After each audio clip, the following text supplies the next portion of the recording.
What's up sa inyo mga kabowlers? What's up sa inyo mga kapito?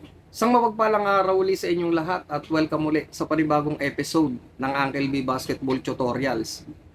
So sa video ito mga kabowlers, mga kapito, ay tatalakayin natin o pag-usapan natin yung dapat, okay? Yung dapat na maging pamantayan ng pagkilos ng isang referee or ng official doon sa loob ng basketball court o yung tinatawag natin na Code of Conduct. So, gumawa ako ng tinatawag na Code of Conduct ng mga referees. Okay? Na ito ang magiging dapat na maging pamantayan natin, mga kapwa natin referees, ano? Doon sa loob mismo ng basketball court. So, yun ang ating ihahatid ngayon sa video ito at alam ko talagang makakatulong to sa lahat ng mga kabaro natin, ano, ng mga basketball referees dyan, mga baguhan, mga veteranong referees, na ito ang dapat na maging pamantayan natin ng pagkilos sa loob ng basketball court. Merong ginawa si Uncle B na rules of conduct, ano, mga pamantayan para sa lahat, para sa ating mga kabaro dyan. At dapat talagang sundin natin to. At alam kong malaking maitutulong nito once na naihatid natin ito sa inyo at naipaliwanag yung mga code of conducts na to. Okay mga bowlers, mga kapito, syempre bago tayo magsimula, gusto ko munang i-shout out, no? So dito na tayo mag-shout out muna sa tinatawag na intro natin para makapaghatid tayo ng kasiyahan sa mga solid subscribers natin na nasa-shoutout natin sila paminsan-minsan dito sa ating YouTube channel. So shoutout kay Mr. Eddie Tumarong ng Coronadal, Cotabato City. Shoutout sa iyo, sir. Shoutout kay Nate Sapanta, number 1 supporter din yan at followers ni Uncle B. At syempre, shoutout din kay Mr. Jericho Navarrete, okay, dyan sa Australia. So shoutout sa iyo, sir. Salamat sa patuloy na pagsuporta dito sa ating channel.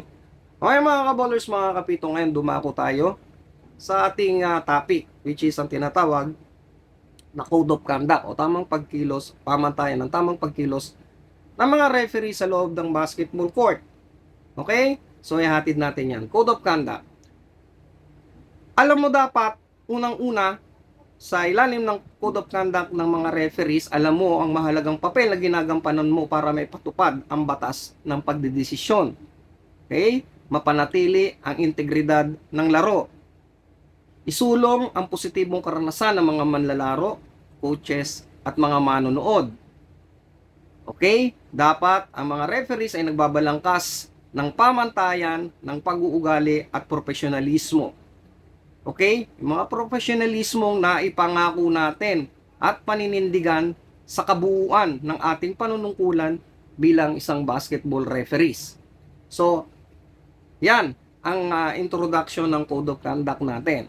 Okay mga kapito, ngayon sa ilalim ng Code of Conduct natin, meron tayo 12 Code of Conduct, 12, okay, na ihahatid sa inyo. Unang Code of Conduct natin dapat ay tinatawag na katapatan at walang kinikilingan. Okay? Manunungkulan bilang isang referee ng buong katapatan.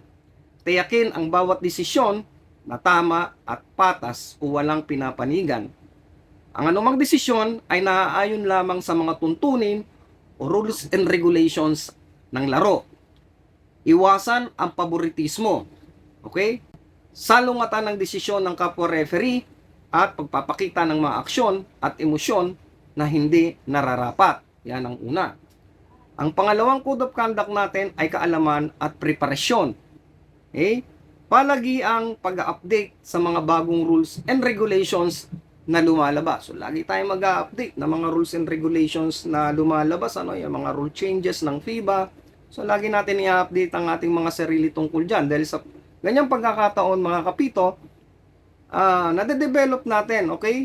O yung tinatawag na tamang kaalaman at nai-apply natin yan sa loob ng basketball court. Ang ikatlong Code of Conduct natin ay ang tinatawag na professionalismo. Okay, yung professionalism natin. Panatilihin ang ugaling profesional, pagpapakita ng respeto at paggalang sa mga manlalaro, coaches, kapwa referee at mga manonood. Pananamit ng angkop na kasuotan at panatilihin ang kalinisan, kaayusan at itsura habang nasa laro. So, lagi ko naman sinasabi yan, ano, mga kapito, sa ating mga kabaro, kapwa natin arbitero, na tingnan natin ang ating pisikal na pagdating sa loob ng basketball court. Okay? Manamit tayo ng tama at tingnan natin ang ating itsura kapag nandoon tayo sa loob ng basketball. Kailangan panatilihin natin ang ating kalinisan. Okay? So sa pang-apat naman na tinatawag na code of conduct natin ay ang tinatawag na komunikasyon.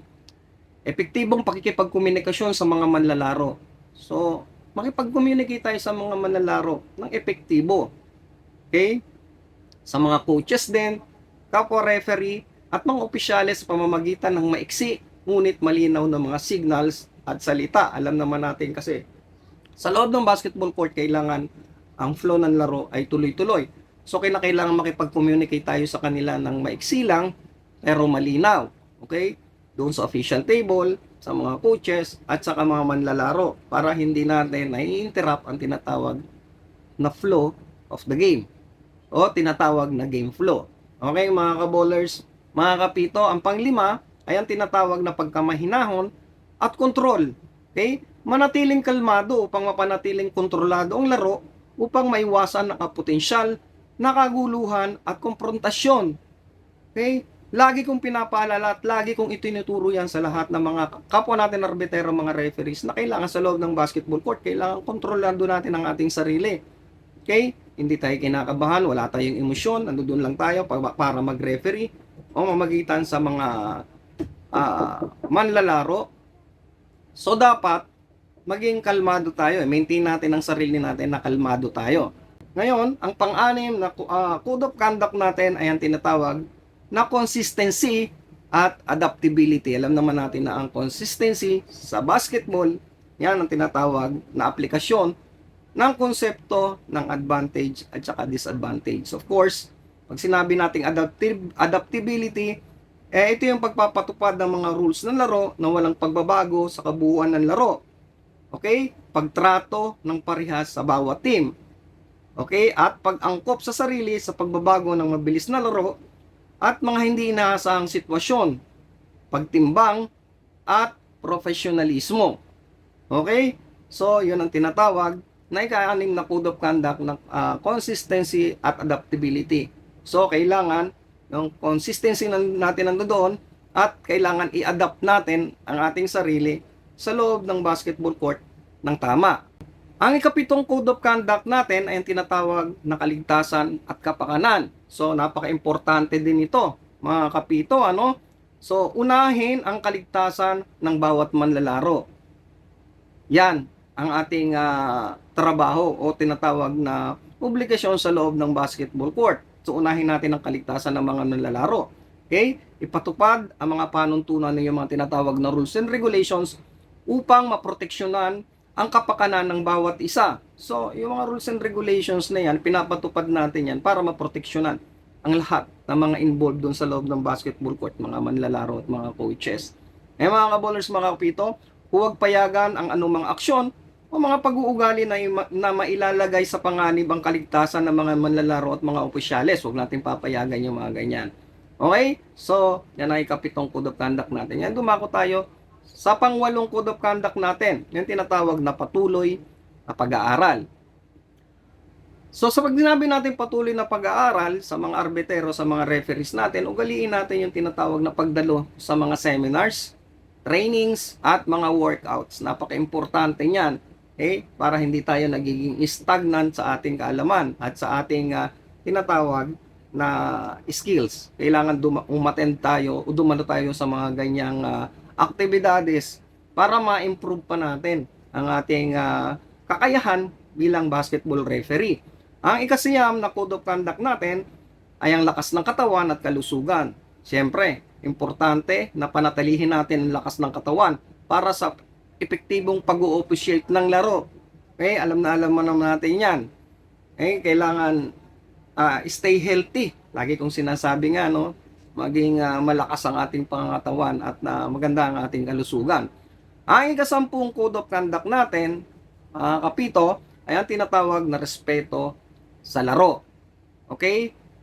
Pag sinabing respeto sa laro, ito ay tinatawag na positibong pag-ambag para sa kailalago at kauunlad ng laro ng basketball. So mag-aambag tayo ng mga positibong bagay para mapaunlad ang larong basketball. Paninindigan sa spirit of sportsmanship na tinatawag. So, kailangan siyempre na tayo mga arbitero kailangan na paninindigan natin, okay, ang tinatawag na spirit of sportsmanship during the game. Yun naman ang ating laging sinasabi sa mga manlalaro at yun talagang ating pinapatupad sa loob ng basketball court. And then, magpapatupad ng patas na laban, fair play. Okay, patas na laban. Wala tayong papanigan. Okay? Yung mga rules and regulations na yan, nandiyan dyan, para ihatid ng tama sa mga teams. Okay? O i-implement ng tama yan. Wala tayong papanigan. Okay? Siyempre, magkaroon tayo ng tinatawag na respeto sa lahat ng mga kalahok. Okay? Hindi lamang sa mga players, sa mga coaches, kundi lahat ng mga delegado, okay, na membro ng isang team na pinayagan ng tinatawag na commissioners na umupo doon sa bench area. So, respeto natin lahat sila. Okay? Ang number 11 o yung pang 11 nating code of conduct ay ang paghawak sa mga hamon. Okay, natural yan. Bilang basketball referee, kailangan marunong tayong humawak sa mga hamon. Hawakan ng maayos ang mga reklamo at hindi pagkakaunawaan. So, kailangan hawakan nating maayos yan. Yung mga reklamo na yan, wala tayong mataas na emosyon patungkol dyan. Kung magkaroon naman ng tinatawag na hindi pagkakaunawaan sa dalawang team, kailangan hawakan natin yan maayos at magkaroon tayo ng tinatawag na parehas. Okay? Parehas na pagtrato sa dalawang team.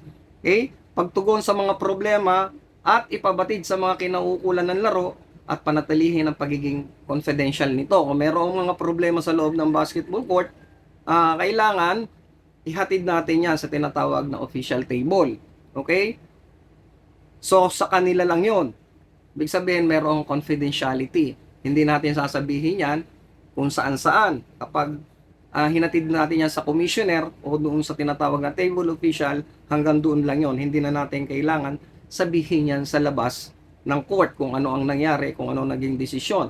Panatilihin natin ang tinatawag na confidentiality. At ang huling code of conduct natin, pang-12 yung tinatawag na pananagutan. Okay, Tagalog na Tagalog lahat ng ano natin di ba? Na mga rules, mga code of conduct na ginawa natin. So sa pang-12 ay ang pananagutan. Maging responsable tayo sa ating mga desisyon. Kailangan ng ating mga desisyon ay kailangan tama. Okay? Kasi responsable tayo diyan sa mga yan. Siyempre, pagtanggap sa mga pagkakamali at matuto mula sa mga ito. Lahat tayo mga referees tao lang rin, lagi kong sinasabi. Okay? Na nagkakamali tayo. Pero sa mga pagkakamali na yan, dapat tanggapin natin kapag nagkamali tayo, tanggapin natin ng maayos sa ating sarili para, kumbaga, lumago tayo. Okay? Sa pagkakataon na tinatanggap natin ang pagkakamali, of course, matuto tayo sa mga pagkakamali na yan at wag na natin gagawin sa mga susunod na pagkakataon. So, yun ang ating 12 tinatawag na code of conduct. Okay? Bilang basketball referees. So, dapat isipin natin yan at gawin natin yan sa loob ng basketball court bilang basketball referee, yung code of conduct na ginawa natin. Okay mga ka-ballers, mga kapito. So yun, maliwanag naman sana makatulong sa lahat ng mga kapwa natin arbitero yung ating ginawang code of conduct para sa mga basketball referees. Okay? So, ulit-ulitin nyo lang yung video na to at kumbaga isa puso natin kung ano ang ginawa nating code of conduct sa video na to, sa vlog na to, at alam ko malaking tulong to sa lahat at syempre pag nasa loob na tayo ng basketball court at kabisado natin sa isip natin ang mga code of conduct na ginawa ni Uncle B ay so madidevelop talaga ang ating kaalaman sa pagre-referee at makakagain o makakakuha tayo ng mga respeto mula sa mga manonood, sa mga coaches at mga manlalaro. Okay mga kaballers, mga kapito, so yan ang ating vlog ngayon. Ang Code of Conduct na ginawa ni Uncle B o yung tinatawag na tamang pamantayan ng pagkilos ng mga referees o mga official basketball referees sa loob ng basketball court. Mga kaballers, mga kapito, so yun, shoutout na lang sa lahat bago tayo magtapos at syempre, lagi sinasabi ni Uncle B sa video natin na lagi tayong mag-iingat, lagi natin alagaan ang ating mga sarili. Okay, stay healthy at syempre kung saan man kayo naroon para kapag ang katawan natin, ang ating kalusugan na pangalagaan natin bilang mga basketball referees ay patuloy ang ating pagtakbo at pagpito at matugunan natin, okay, ang kumbaga sideline, mga pangangailangan, syempre kumita tayo para matugunan ang mga pangangailangan ng ating mga mahal sa buhay. Mga ballers, mga kapito, so yun, dito ko natatapusin ang ating video. At of course, magkita-kita ulit tayo sa susunod na vlog. God bless us all. Peace out.